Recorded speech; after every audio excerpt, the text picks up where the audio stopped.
А што там твоя маці? Ну што, моя маці? Ходзіць, быццам нічога не адбываецца, але сочыць са мной, далі Бог. Я зараз сказала, што па ваду пайшла. Так яна ледзьве не да самай студні за мной сачыла. Але бачыш, я такі прыбегла да цябе, як дамаўляліся. Дык можа сказаць усё, сватоў засылаць, заручыны ладзіць. Сватоў? Каб бацька мой цябе сабакамі са двара пагнаў, няхай усё уляжацца на пачатку. Асабліва пасля таго выпадку, калі ты гародамі бег. Ты ж не перадумаеш? Ты ж ведаеш, мне без цябе не жыць. Ціха, ты пачуюць. Слухай, няхай усё уляжацца, а потым увосень зможаш дасылаць сватоў. Дай руку сваю сюды. Это табе. Ты, калі увечары сёння пойдзеш, ты ім падперазайся, каб я разумела, што ты мяне кахаеш. А можа быць, восені сапраўды нам рукі тым поясам звяжуць. Касю, я ж ім спаць буду. Ён жа мне за золата даражэйшы. Канешне, даражэйшы. Уяўляеш, як мне было яго цішком ткаць. Добра, все, давай, ідзі, а то пабачыць. Іду! Рыхтуйся, хутка веселье! О, рыхтуйся. Это ж яшчэ паясоў штук 40 наткаць. І палатна, і радзіну ўсю твою дарыць. Это не персёнак купіць. Але ж шалёны.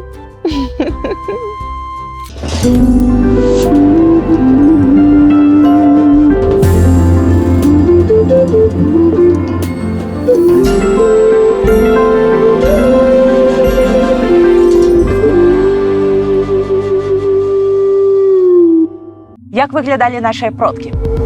Што яны насілі і якім чынам гэта было зроблена? Як гісторыя ўплывала на моду, а мода на гісторыю? Мяне завуць Кацярына Ваданосава. Я ўмею шыць, вышываць, ткаць і з радасцю падзялюся з вамі сваімі ведамі пра густы і эстэтычныя перавагі нашых продкаў. І сёння мы пагаворым пра традыцыйныя беларускія паясы.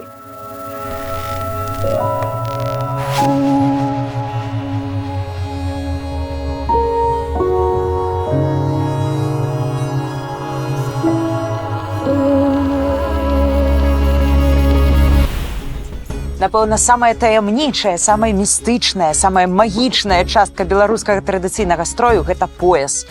Калі скласці ў адну кніжку ўсе вераванні, абрады, забабоны, прысвечаныя паясам, то атрымаецца агромністая энцыклапедыя. Цэлы агромністы том, прысвечаны вузкай палосцы нітак, аднатоннай ці каляровай, створанай толькі дзеля таго, каб абвіць талію чалавека. Чаму так?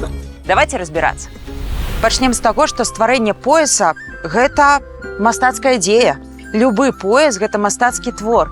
Кожная майстрыха ўкладае ў свой уласны пояс уласнае ўяўленне пра прыгожае, правільнае, эстэтычнае. Але любы пояс – гэта тэхнічны і тэхналагічны выклік у першую чаргу. Самы складаны, як па мне, этап – гэта навіванне асновы. Тое, чым я зараз, уласна кажучы, займаюся.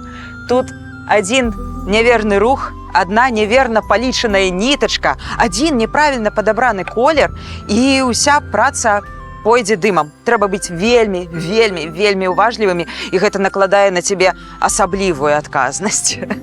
Вось гэтая матавіла, некаторыя называюць яе сноўніца, мае як мінімум гадоў 100. Яна трохі паедзеная жучкамі-караедамі, але вы не ўяўляеце, колькі цяпла, колькі прыемных пачуццяў выклікае тое, што я карыстаюся вось гэтай рэччу, якой раней, можа быць, 100 гадоў таму карысталіся якія-небудзь невядомыя мне на сённяшні момант майстрыхі. А тое, чым я, уласна кажучы, зараз займаюся, я сную ці матаю ніткі для свайго будучага пояса. Пояс – гэта справа доўгая ў прамым сэнсе гэтага слова. Кожны пояс, ну, як мінімум 2,5 метры, таму нітак трэба наматаць шмат.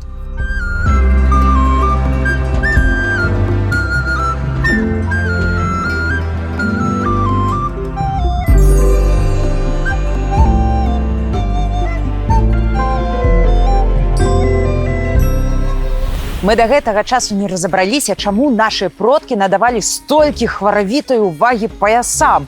Чаму нават зараз пра чалавека, які паводзіць сябе неналежным чынам, кажуць, што ён, маўляў, расперазаўся. Няўжо гэта толькі таму, што нашы продкі не ведалі кішэняў і насілі на поясе ўсё ад гаманца да ножа? Канешне, не. Знакаміты этнограф Никифоровскі пісаў, што з'яўленне чалавека без шапкі і басанож на людзях не ўспрымалася так страшна, як з'яўленне без пояса. Таму што пояс – гэта магічны, абрадавы, сакральны прадмет. Ён суправаджаў чалавека ва ўсім цыкле жыцця. Калі дзіцё нараджалася, яго спавівалі чырвоным поясам, каб яно было здаровае і прыносіла шчасце ў дом. Калі людзі жаніліся, невеста мусіла саткаць мноства паясоў і адарыць усю сям'ю жаніха. А падчас вяселля маладым таксама перавязвалі рукі поясам. Падчас жніва маладзіца таксама мусіла перавіць сноп поясам і потым урачыста ўнесці яго ў дом, каб падарыць мужу, каб заўсёды была ўрадлівая глеба, урадлівая скаціна і каб заўсёды ў доме ўсё было добра. Таму пояс – гэта такі must-have беларускай традыцыйнай культуры. Ён заўсёды з намі, і мы без яго проста нікуды. Я пераразаю кожны другі шэраг нітак дзеля таго, каб яго потым заправіць у прыладу, якая называецца бердзічка. Сёння я буду ткаць паясы самым-самым простым спосабам, які толькі магчымы. Ткацтва на бердзічку вельмі старажытны спосаб і, шчыра кажучы, там не трэба вялікага розуму, каб яго засвоіць. Вельмі простая прылада, кожны можа зрабіць яе сам, уласнаруч. Бердзічка – гэта вельмі архаічная прылада. Это дзве планачкі і пасярэдзіне маленечкія такія пляскатыя палачкі, якія абавязкова мусяць мець такія шчылінкі паміж сабой і таксама дзірачкі ў сярэдзінцы. Зараз я займаюся запраўкай гэтага бердзічка. Па сутнасці, прынцып ткацтва на ім, напэўна, вынайдзены дзесьці там у неаліце, калі людзі дадумаліся да таго, што можна прасці ніткі і нейкім чынам іх сплятаць паміж сабою. А ўжо потым, хутчэй за ўсё, вось такога прымітыўнага, вельмі простага бердзічка стварыўся ткацкі варштат. Потым ткацкі варштат перайшоў і эвалюцыянаваў ткацкую машыну. І зараз мы можам атрымліваць проста выкшталцоныя цудоўныя тканіны за 1 хвіліну. Калі мы запраўляем бердзічка, самае галоўнае і самае важнае – гэта знайсці ў ім сярэдзіну. І ад сярэдзіны мы ўжо запраўляем наш малюнак, будучы патэнцыйны. Вось тут у мяне на стале ёсць шпаргалка, цыдулка. І там пазначаны колеры, якія мне трэба заправіць. У выніку у мяне ў бердзічка мусяць заправіцца ўсе мае ніткі, все ніткі, якія мне неабходныя. І ўжо потым пачынаецца самае цікавае і самае медытатыўнае. Гэта, уласна, працэс ткацтва. А зараз вельмі няўдзячная і нелюбімая мною праца – снаванне. Вось мы гэта ўсё снуем. Калі кажуць, што людзі снуюць туды-сюды, мне заўсёды ўяўляецца, што яны робяць нейкі пояс.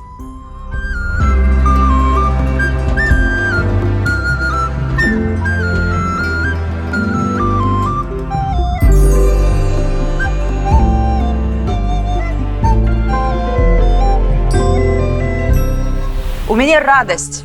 Нядаўна ў мяне адчынілася свая ўласная персанальная выстаўка. Упершыню ў жыцці маё імя і прозвішча было напісана такімі велізарнымі літарамі. Выстаўка прадстаўляе сабой 14 строяў маёй работы. Тут сабраныя і традыцыйныя беларускія строі, і гістарычныя строі, якія маюць дачыненне да Беларусі. Мая выстаўка сягае ад 11 стагоддзя ў пачатак 20 стагоддзя. Тут вы можете паглядзець на тое, як выглядала знатная крывічанка часоў полацкага княства, альбо як выглядала заможная паненка часоў грунвальдскай бітвы, а таксама пазнаёміцца з тым, як выглядалі паненкі з розных рэгіёнаў Беларусі на пачатку 20 стагоддзя. Маладзечанскі рэгіён, гарадзенскі строй, калінкавіцкі строй, перліна беларускага традыцыйнага дэкаратыўна-прыкладнога мастацтва, мсціслаўскі строй і гэтак далей, і гэтак далей. Кожны строй суправаджаецца інфармацыйным шчытом, на якім можна паглядзець пра усе элементы, якія я зрабіла ўласнаруч, а таксама прачытаць умоўную гісторыю той жанчыны, якая патэнцыйна магла насіць гэтыя строі.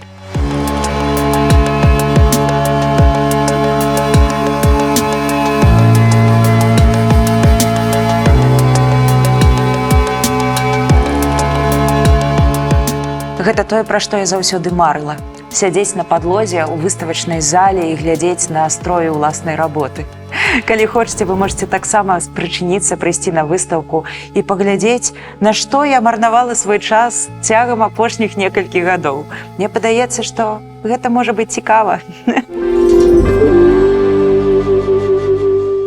Пояс, пас, крайка, акрайка, учкур, апаяска, кушак – гэта ўсё назвы аднаго і таго ж прадмета гардэроба, пра які я вам сёння распавядаю.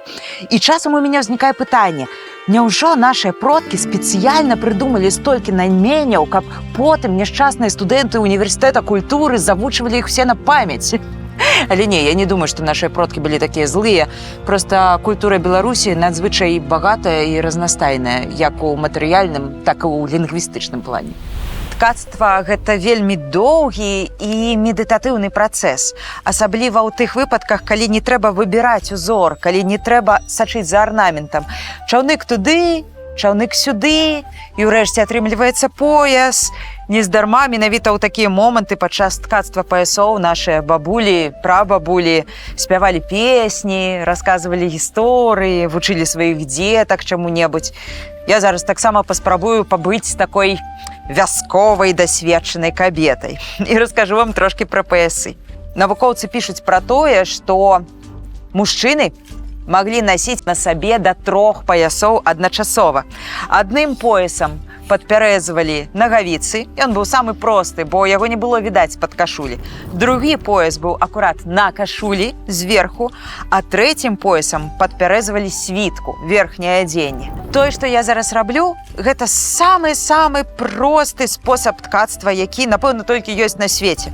Это называецца пераборнае ткацтва. Калі я не выбіраю узор, калі я не гляджу на свой пояс і не лічу кожную нітачку, маўляў, вось гэтая нітачка мусіць пайсці сюды, а гэтая нітачка сюды. Не, я проста вось гэтай прылада, якая называецца чаўнык, сную туды-сюды, ўправа, ўлева, ўправа, ўлева. Гэтая прылада, яна ўтварае штораз зеў. Зеў – гэта 2 палоскі нітак, верхняя і ніжняя.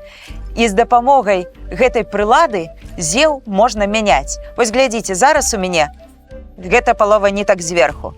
А я хоп, і перанесла вось гэтую палову наверх. І такім чынам, пастаянна мяняючы гэтыя 2 паловы нітак уверх, уніз, уверх, уніз, я магу іх, мяняючы месцамі, перабіраць. І, адпаведна, прапускаючы кожны раз праз зеў вось гэты чаўнык з ніткамі, я замацоўваю яго раз, другі, трэці, 100-ы, 1000-ны. І такім чынам у мяне атрымліваецца самы сапраўдны пояс.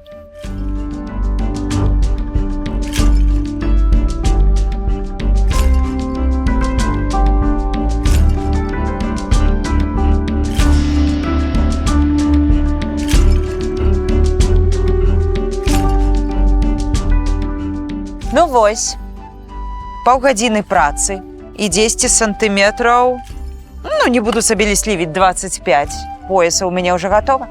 І гэта самы просты спосаб. Паспрабуйце, можа быць, у вас так атрымаецца. Я гарантую, вам спадабаецца гэты працэс. Ён вельмі адукоўвае і вучыць цярпенню.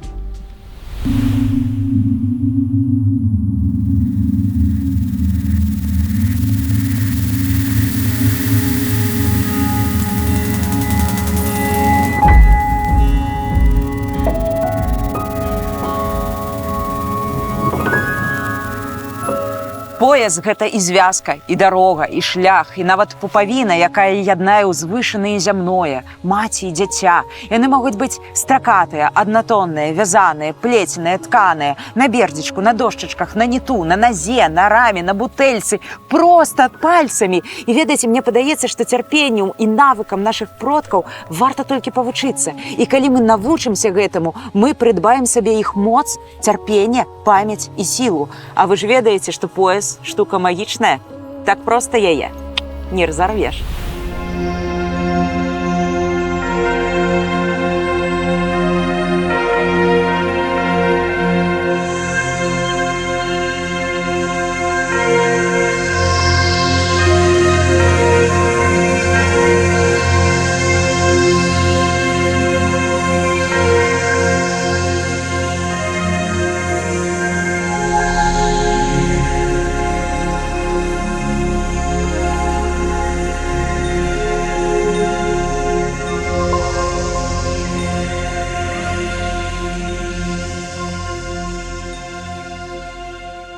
Богдане.